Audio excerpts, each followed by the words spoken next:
Carroll. Present. Ms. Chambers. Here. Mr. Wynn. Here. Ms. Kemper. Here. Ms. Wingo. Mr. Osborne. Here. We have a quorum. First item is approval of the minutes of the special meeting, April 26, 2023. Is there a motion? So moved.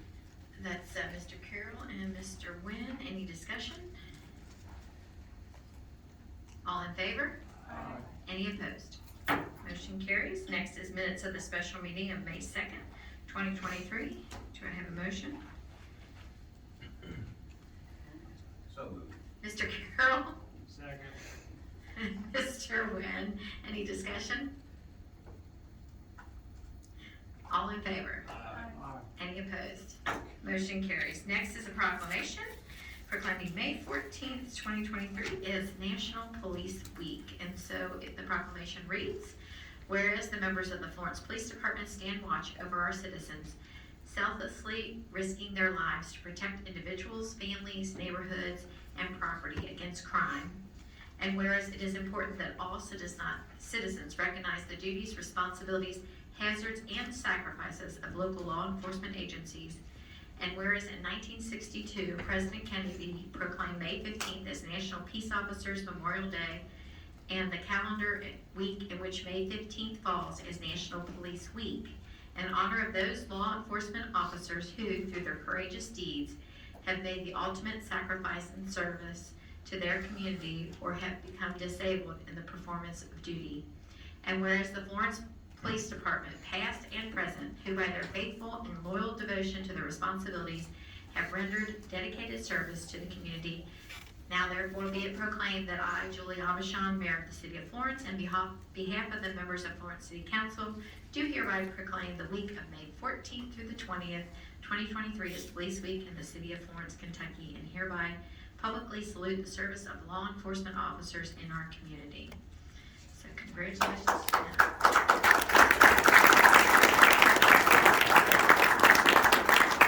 And I think we have some members of our police department that could come forward so we can get a photo up.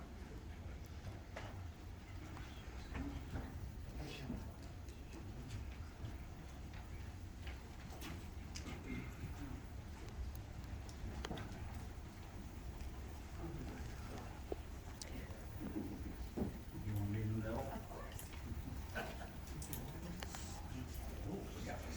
Good turnout. Good turnout. Short guys up front.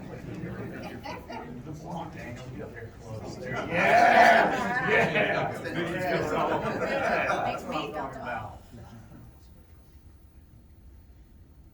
What a quiet group. All business.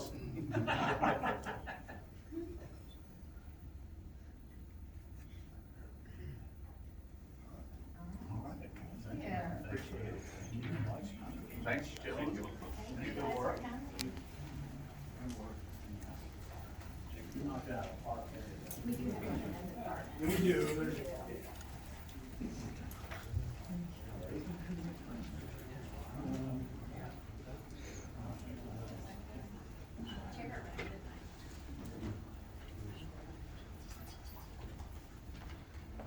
All right, the next is a proclamation, and we're doing these this week because next week we will not have a council meeting. The following week we have a National Public Services Night Out, and so we won't have a council meeting. And then the following week would be after these 2 weeks of proclamation. We will have again another special meeting on the 5th Tuesday, which we normally don't have a meeting on the 5th Tuesday of the month, so that's why it has to be a special meeting. So let's read this one. Whereas public works professionals focus on infrastructure, facilities, and services that are of vital importance to sustainable and resilient communities and to the public health, high quality of life, and well-being of the people of Florence. And whereas these infrastructure, facilities, and services could not be provided without the dedicated efforts of public works professionals who are engineers, managers, and employees at all levels of government and the private sector who are responsible for rebuilding, improving, protecting our nation's transportation, water supply, water treatment, and solid waste systems, public buildings, and other structures and facilities essential for our citizens. And whereas it is in the public interest for the citizens civic leaders and children in Florence to gain knowledge and to maintain an ongoing interest and understanding of the importance of public works and public works programs in their respective communities. And whereas the 2023 marks the 63rd annual National Public Works Week, sponsored by the American Public Works Association, and now therefore be proclaimed that I, Julie Abishon, Mayor of the City of Florence, Kentucky, on behalf of the members of Florence City Council, do hereby proclaim the week of May 21st through the 27th, 2023 as National Public Works Week, and further extend appreciation to the City of Florence Public Services Department and all the public services professionals, engineers, managers, and employees for their substantial contribution in protecting our health, safety, and quality of life. Congratulations. And I think you don't get a photo op too, so come on up.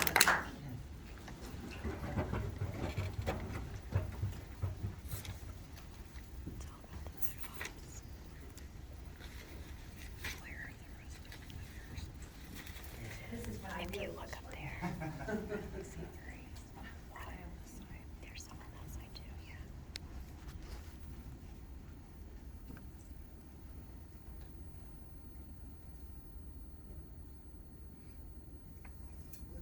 There are six. Congratulations. Thank you.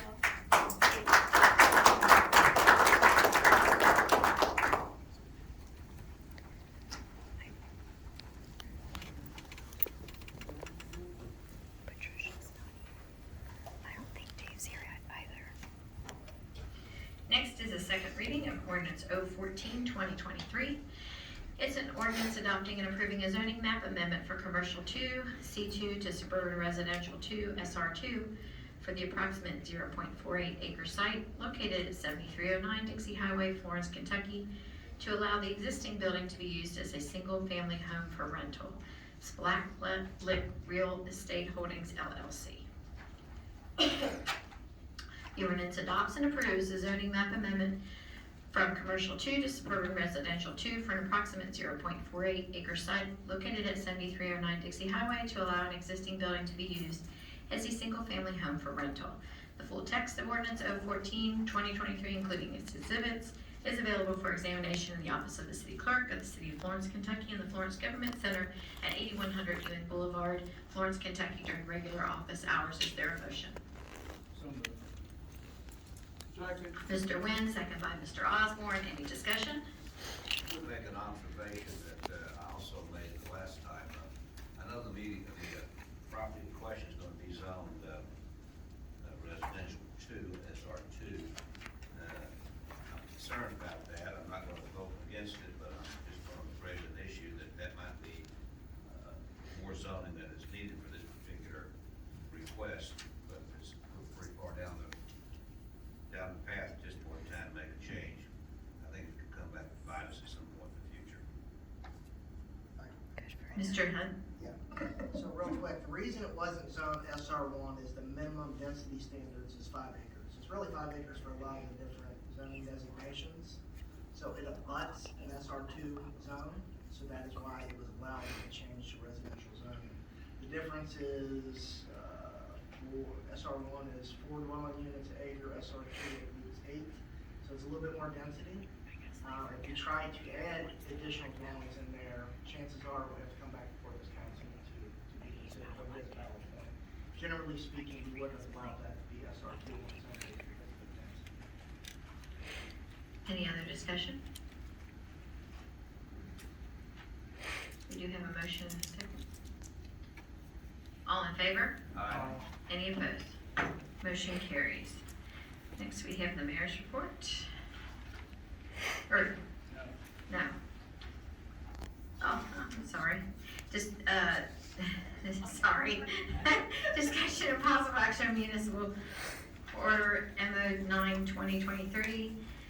It's a municipal order approving the appointment of Thomas R. Nienaber, Skis, Wilson and Nienaber PLC as city attorney, and authorizing Julie Abishon as mayor to execute any and all documents for their services on behalf of the city. Is there a motion to put this on the agenda? So moved. Mr. Osborne, second by Mr. Wynn. Any discussion? Yes, ma'am. Do you want to discuss the motion or to put it on the No, agenda? I just got a comment. No, the motion's okay. Okay. But it's an honor for Mr. Neighbor to be the city attorney for two reasons. Number one, he's qualified. But number two, he was a young man years and years and years ago. And John Woods was on council, Mel remembers.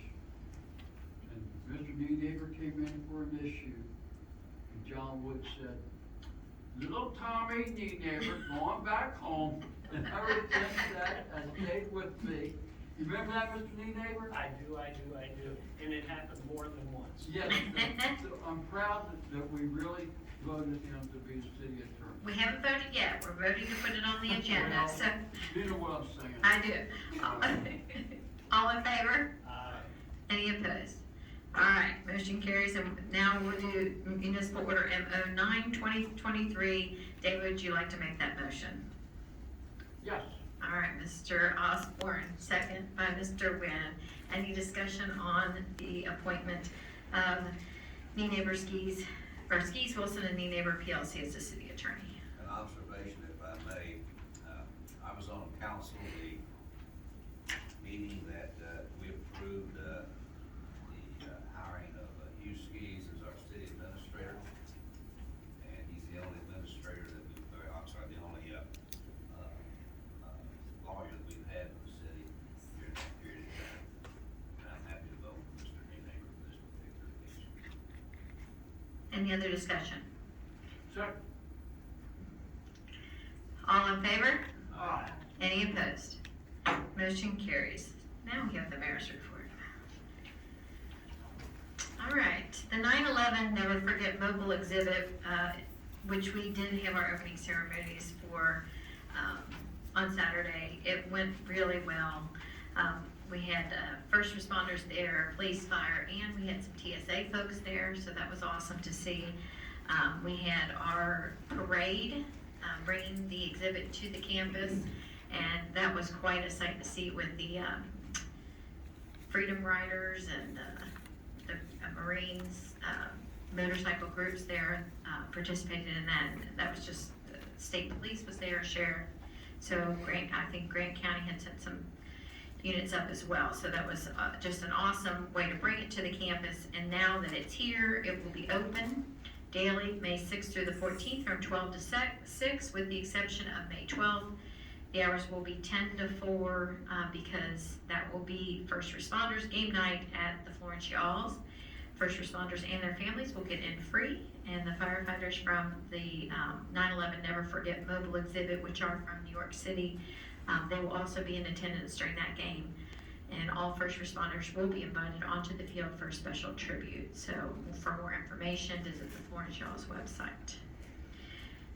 This has been a long time coming and an exciting opportunity for us to break the ground, do an official groundbreaking ceremony tomorrow for Freedom Brewery, which will be pretty much in the center field of the Y'all Stadium, kind of behind Thomas More Stadium there. Freedom Brewing Company and the Pickleball Ranch are expected to open in the spring of 2024, and this will be the way to kick that off. Florence Police Department Community Resource Officers and our volunteers in policing will be at the Florence Old Navy Store, 7719 Mall Road, this Saturday, May 13th from 12 to 2, and all are invited to stop by and say hello, pick up some Florence swag. And the police like to give away swag. Just a little bit. Don't tell Linda how much you're going to be giving away. Be sure to get a fingerprint and photo ID file for all of your children provided by the National Child Safety Council to be used for parents and guardians to record and keep fingerprints and dental records of their children in case of an emergency. Reminder that the Baywhack Community Rehabilitation Center will host their 50th anniversary celebration with a ribbon cutting on May 17th at 2 p.m. It will be held at their location on 7970 Kentucky Drive in Florence.